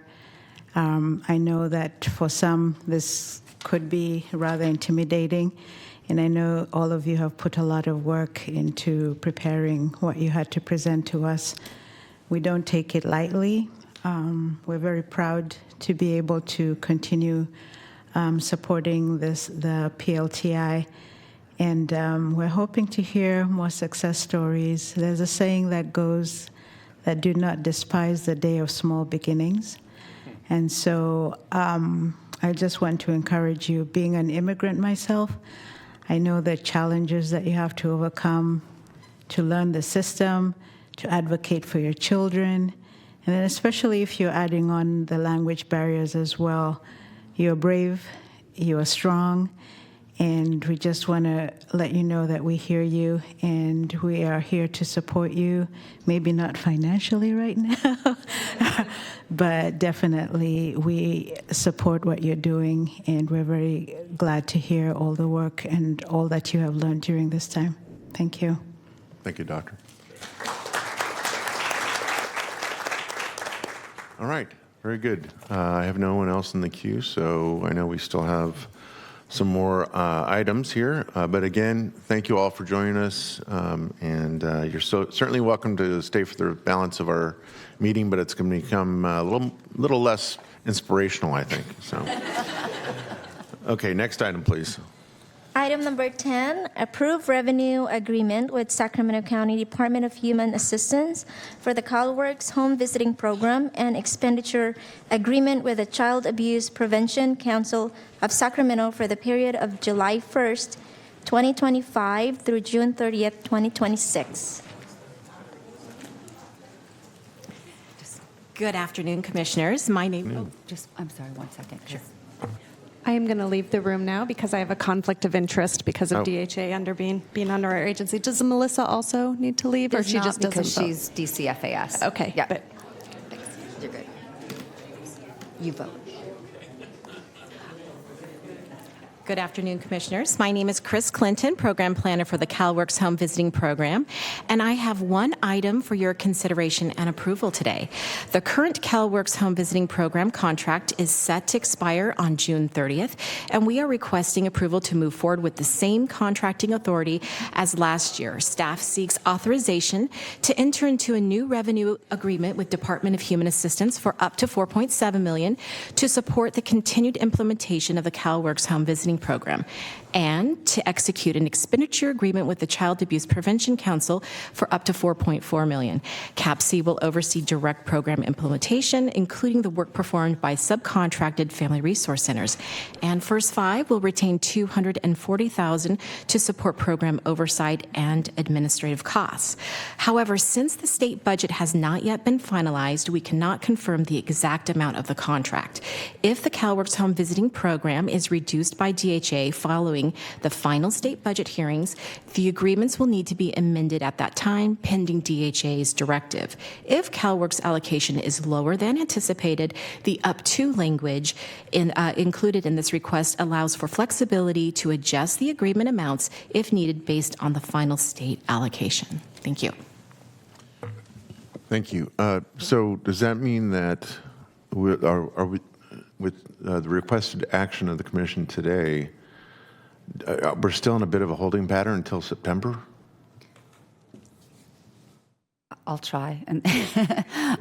So this is state money that comes to us from CDSS, but it is part of the state's funding is from the feds. So the state could very well say, we're not going to make any changes. It's still in the budget.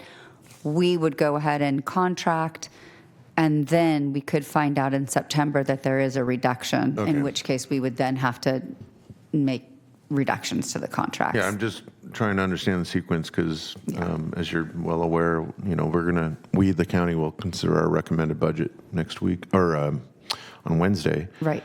And we don't finalize our budget until the state finalizes its budget, which happens in the late summer. And so that's why we always come back in September to finalize our county budget. And we'll do the same, Chair Cerna. Yeah. We'll provide you our recommended budget, and then we'll come back in August, I believe, and once we know more about what's happening, and give you that final one. Very good. I know we're all looking through a foggy crystal ball these days. Yes. Any members of the commission have questions for staff? Seeing none, Madam Clerk, do anyone sign up to speak on this matter? No, sir. Okay, roll call vote. Or let me ask, is there a motion? I'll move to approve. Okay, it's been moved, and looks like Mr. Moak is going to second it, and roll call vote. Chair Cerna. Aye. Commissioner Wesley. Aye. Commissioner Fernandez y Garcia. Aye. Commissioner Gordon. Aye. Commissioner Casirier. Aye. And Commissioner Moak. Aye. Thank you. Motion passes. Thank you. Next item, please. Item number 11, approval of extended 2024-2034 strategic plan. Great. So this one we'll have Lindsay Dunkel join us, and she's going to take you through the next two items, actually.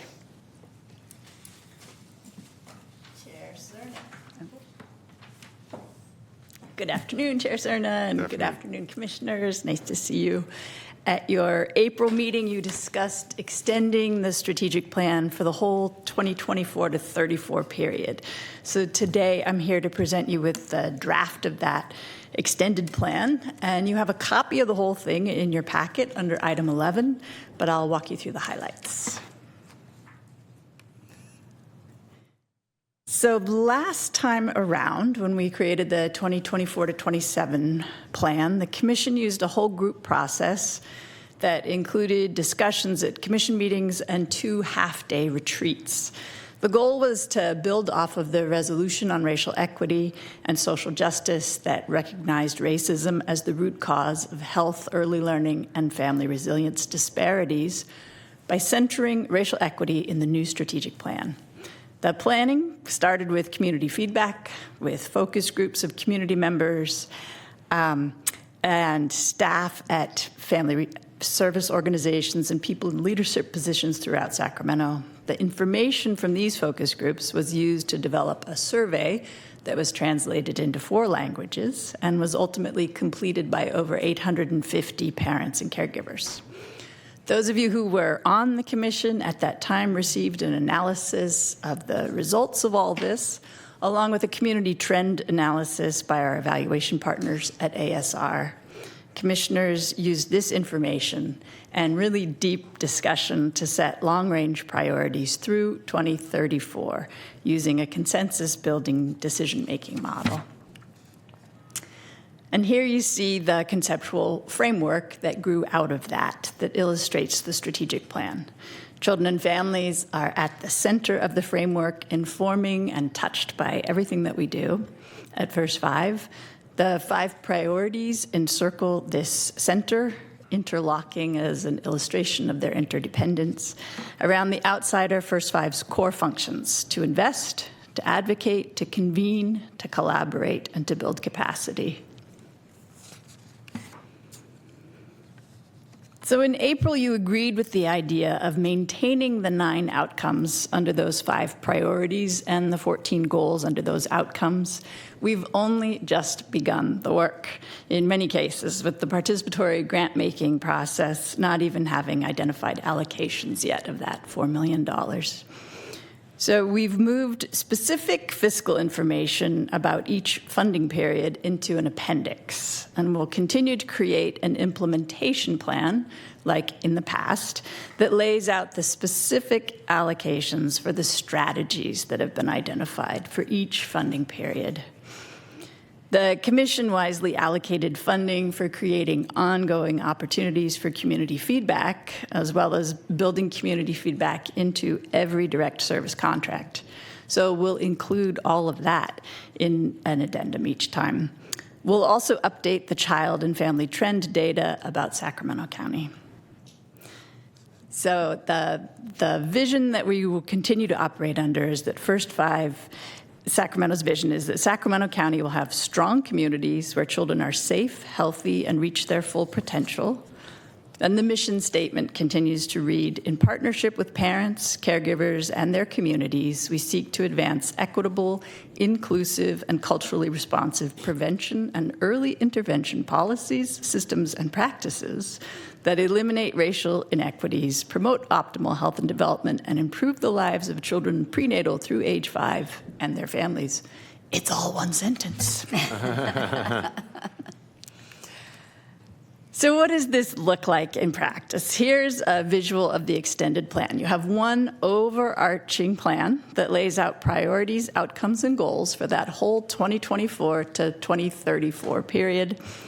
And then within that time frame, there are 3 distinct funding periods. The first one, 2024 to 27, that we're in right now, and then another 3-year period, 27 to 30, followed by a 4-year period, 2030 to 34. So each of these periods has its own spending plan and funding allocations across those same 5 priorities. And then each funding period will have a corresponding implementation plan, which includes the strategies that are going to be funded, the allocations across those strategies, and then the indicators that are going to show progress in each strategy. So, as a refresher, I thought we could go over what the outcomes and goals are under each priority area. So this is the racial equity priority, and our goals here are to implement the racial equity, diversity, inclusion, and cultural responsiveness, also known as READY+CR plan, to build capacity of non-traditional partners, smaller community-based organizations, and to fund new and non-traditional partners to effectively address community-led plans to support young children and families. The next priority is quality childcare, and our goals here are to ensure coordinated countywide effort that effectively advocates for the prioritized needs of the child care community, and to increase providers' access to and engagement with quality child care supports. And then we have health and well-being, and you may recall this is where most of our direct service work lies.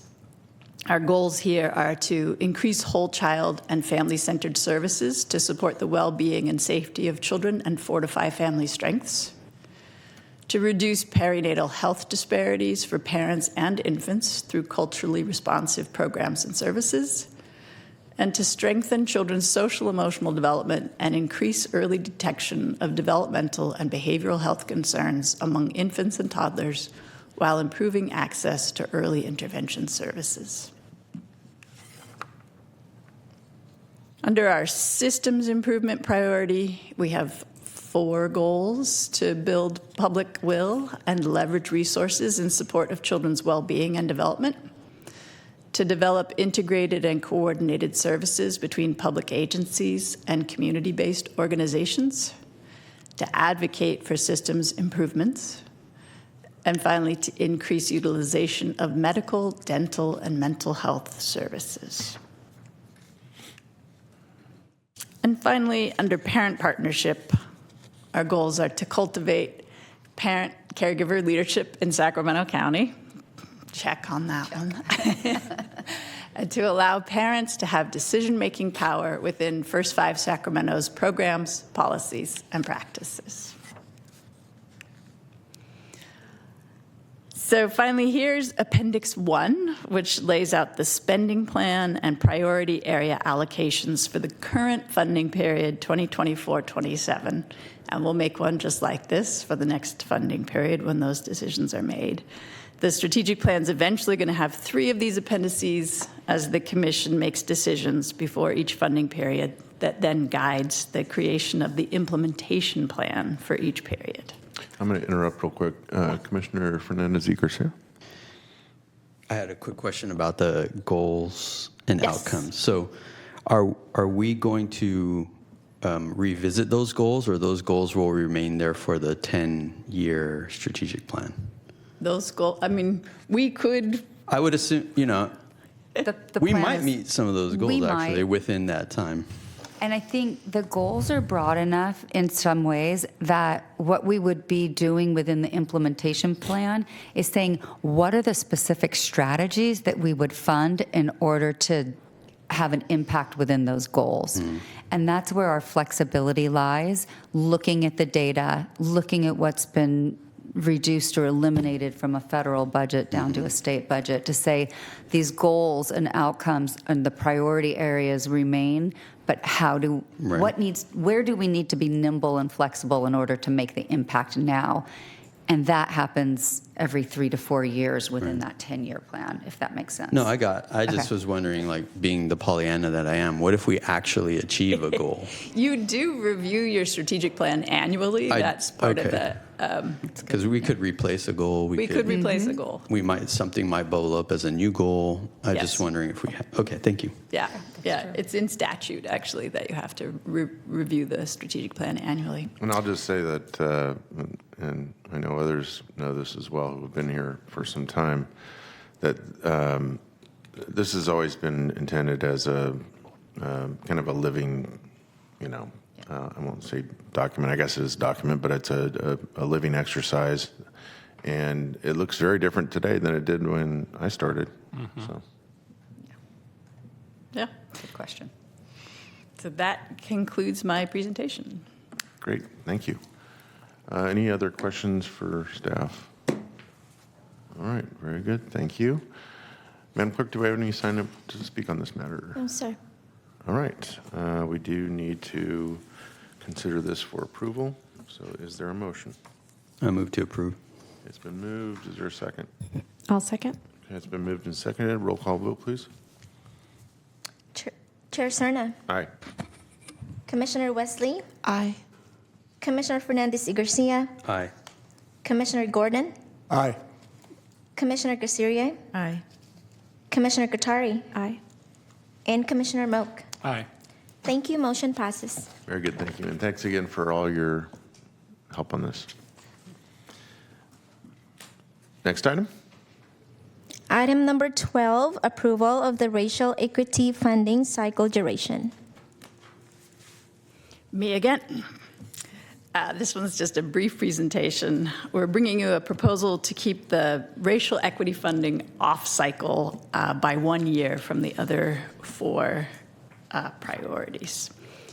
So this is what falls under the racial equity priority in the current allocation. There are 5 components. As you can see, by far the largest part of that is the $4.2 million that is the funding for the participatory grant-making process that's now called the Equity in Action Initiative. Is it 4.2 or 4.6? 4.6, sorry. Yeah. It's like, whoa. if you're gonna err on the other side. That's right. It's 400,000. We could have bought all. We could have funded every I just one of got done those telling programs. everyone there's no money. They're gone. It's 4.2 that's going out the door. It's 4.6 that funds the whole initiative, but we use a lot of that in the structure that holds and actually pays stipends to the people who participate as well. So thank you. These funds are all very closely tied to one another. So we're proposing holding over the current racial equity funding for 1 more year so that the current allocation continues through June of 2028. And the main reasons for this request are that it will allow 2.5 years for new grantees versus 1.5 years. We're anticipating this money will begin to go out in the new year, in the beginning of 2027. 2026, thank you. Too many numbers. It alleviates staff workload by separating the funding processes. So while we can get the funding processes for the other 4 priorities out during 1 year, and then the racial equity funding out during a separate year. And then best of all, it reduces the fiscal cliff.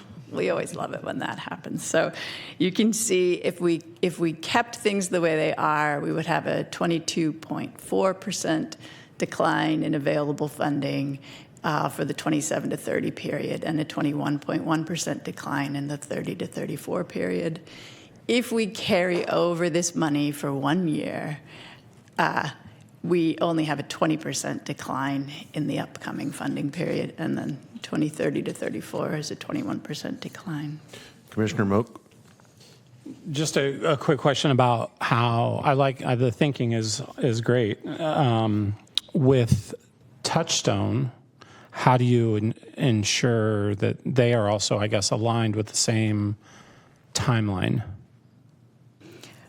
Yeah, we would just, that funding would also shift along with it. I mean, the bulk of that work is happening now while we set up.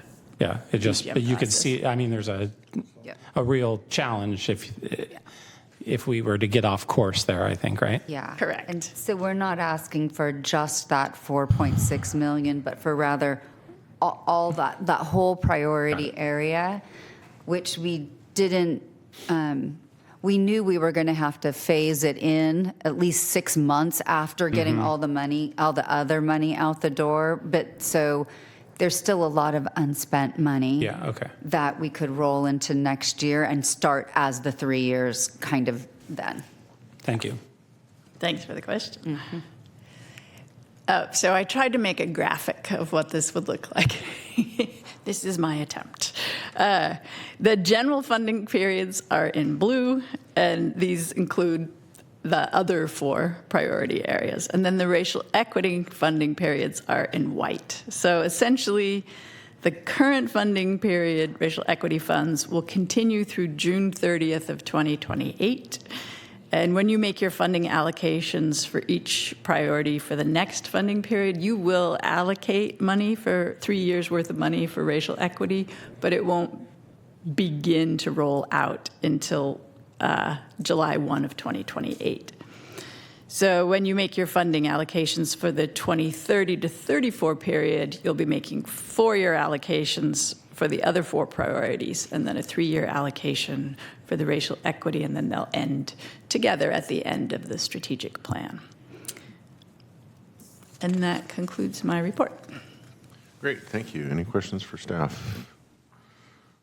All right, seeing none, Madam Clerk, do we have anyone signed to speak on this matter? All right, entertain a motion at this point. I'll move the item. Okay, it's been moved. Is there a second? I'll second. It's been moved and seconded. Roll call vote, please. Aye. Chair Serna. Still aye. I'm sorry. Thank you, sir. Commissioner Wesley. Aye. Commissioner Fernandez y Garcia. Aye. Commissioner Gordon. Aye. Commissioner Casiria. Aye. Commissioner Katari. Aye. And Commissioner Moak. Aye. Thank you. Motion passes. Great. Thank you. Next item, please. Item number 13, presentation, Equity and Action Committee. Great. We're going to ask Stephanie McElmore-Bray to join us at the podium for a brief presentation. Yes, thank you. Chair Serna and commissioners, thank you for having me back. Before I get started, I know, and I'm going to go really quickly through this, you have the presentation in your packet. But I just, again, want to acknowledge the amazing First Five Sacramento team. They have been extraordinary partners in this work, and I'm deeply appreciative of Lindsay and her brilliance as we continue to move through this. And I also deeply appreciate your commitment, continued commitment to this work. So, let's jump in. So the participatory grant making is now the Equity and Action Initiative. So just to clarify that. And just to remind you that there were 2 phases to this work. The first phase was the community engagement phase, which was meant to invite the community to design the actual process for identifying a deliberative panel that would make decisions about that money going out into those CBOs and non-traditional organizations that are focused on racial equity. We are in phase 2. And we are about to convene that Equity and Action Committee to talk about the awards process. And so what you're going to hear about today is how we got there, and then who is actually going to be participating in that process. And so if you recall during the community assemblies, one of the things that we asked the community members to do was to identify a set of qualifiers. You know, who do you want to be on this panel? And then how do we recruit them? And so the process we went through to identify the committee was we used those community-defined qualifiers. We identified, and by we, First Five, the team identified priority zip codes that were based on outcomes data. So this is all very much data-driven. And I want to give a shout out to the advisory committee for their role in approving those priority zip codes, and the SOS committee for validating those zip codes as well. And then Touchstone, our team, we did outreach to make sure that the pool reflected those community identified qualifiers. And we had Commissioner Fernandez y Garcia's voice in our head telling us, you know, we can't have the usual suspects. And so we went to work once we knew what those priority zip codes were to identify those key communities that we knew were underrepresented and under-resourced. So the other thing I want to add too, and again, this is the brilliance of the First Five Sacramento team, they also were able to bring, you know, their experience and understanding of those communities to the decision-making process as well. And so just to remind you, just a couple of things about the qualifiers. So the assemblies looked at things like making sure that the folks on the panel had lived experience. right? They should have had some kind of engagement with a child 0 to 5, whether it's through their household or through their work. They wanted to make sure that folks came from the very grassroots organizations. And they also wanted to make sure that there was youth representation, folks between the ages of 16 and 24. And there were a whole bunch of other qualifiers, but there were some that they were especially concerned about and wanted to make sure were included. And so the process was the nominations opened April 23rd, and they were open until May 17th, and there was a survey tool that was developed that had a series of questions that was very short. It took fewer than 15 minutes for them to complete. It allowed for self-nominations, and so just to talk about the process itself, what we heard loud and clear from the community was, let's stand up a nominations process. Let's go out and ask people to self-identify that they want to be on this journey. And we also allowed for self-nominations. We used the zip code qualifier as an eliminating factor. If you did not come from one of those zip codes, as was mandated by the advisory committee, you were not eligible to serve. And so they literally could go in, and if they didn't have if they weren't in one of those zip codes, thank you very much. We're sorry, but you don't qualify. We also looked at the demographic information to make sure that it was reflective of what we saw, or what First Five Sacramento identified as those disparities within those communities. And then there were just a few open-ended questions, just to get a sense of, why do you want to do this? Or why are you nominating this person to do this? What does racial equity mean to you? What does it mean to make sure that communities that have been underserved and under-resourced have what they need in order to improve outcomes for kids 0 to 5? As we did with the community assemblies, we did specific outreach. Again, making sure that we were really digging deep into those communities that were not really engaged. We looked at the list of the assembly invitees, it was well over 200 of those folks. The PLTI list. We looked at the broader First Five Sacramento list that included those folks that participated in the CBO landscape analysis, and in particular, again, those focus groups where we really played a role in reaching out and getting their perspectives. And these were folks who had not previously been funded by First Five, weren't really wanting to engage. We also used website and social media channels, Instagram, Facebook, LinkedIn. We had targeted messaging. We really, really wanted to capture youth, so there was some really amazing work done around that. And we also sent out press releases to ethnic media, to broader media, to any media that we could think of, and we gathered a whole list and curated a list. So this is an example of the social media that we did. Again, really being mindful of what young people respond to. So there were daily affirmations. There was some kind of pop culture references in some of those to really engage those young people. And then the First Five website. The nomination form was available on the website in addition to the e-blast that we did to make sure that we cast as wide a net as we could to reach the folks that we really wanted to capture.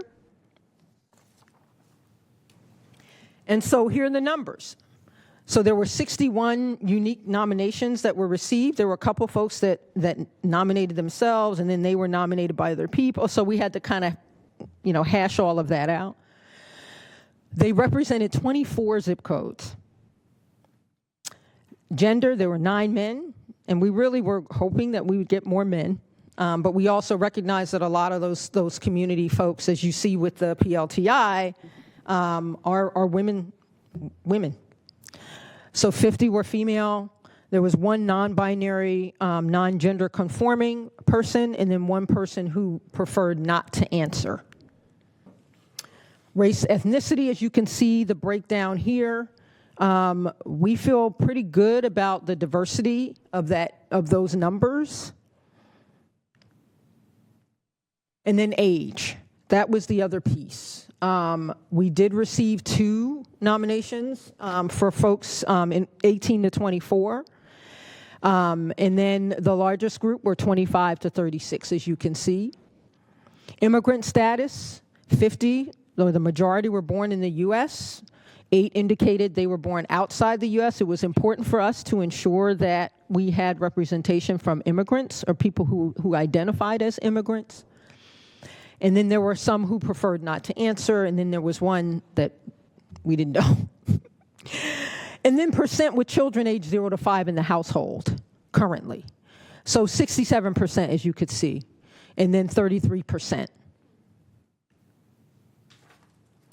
So here's the framework.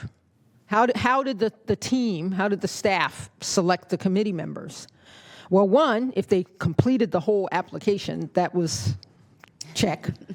The representation across neighborhoods. They balance gender, ethnicity, birthplace inside or outside the U.S., and age. And then whether there was a child age 0 to 5 in the household. That was a big determining factor, especially when it came down to, okay, we've got more people than we need. And the goal was to recruit 15. I believe you all selected 18? 18. So in case there was a need for alternates. And here is the committee. And just, is anybody here? Yay! Thank you for coming. Yes. Please tell us your name. Imelda Martinez. Thank you for coming. And so we did invite them to come so that they could be introduced. And we know it was kind of a short notice and a lot of folks work and they have other commitments, but we're really excited about this group. And so here's how they break down. There are 2 youth, 3 men, 1 non-binary person, 1 Afghan person, 1 Pacific Islander, 1 Native American, Hispanic, Latino, 6 Hispanic or Latino, 5 African American, 2 Asian American, 2 white, and 4 born outside the U.S.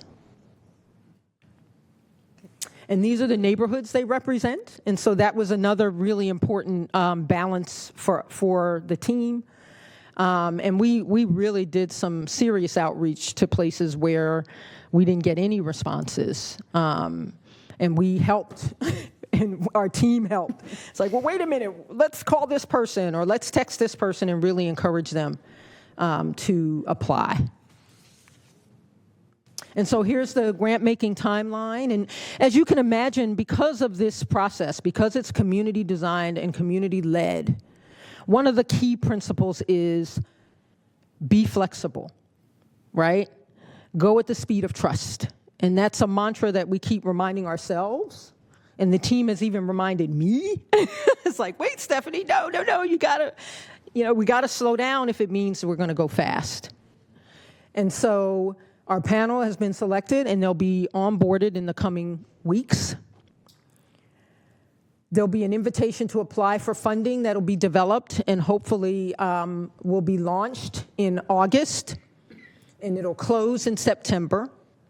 And then October, and this is our goal, and again, we, as a community-led project, we are willing to be flexible and to move at the speed of the committee. And so our hope is that in October, the awardees will be presented for your approval. But we will keep you abreast as we move through this process. And that's it. Any questions? Great. Thank you, Stephanie. Commissioner Fernandez y Garcia. Awesome. This is great. I had a question about the committee members and the breakdown of those with children under 5 in the home. Do you know what that is? I'll let the team respond to that. I think we had it in here.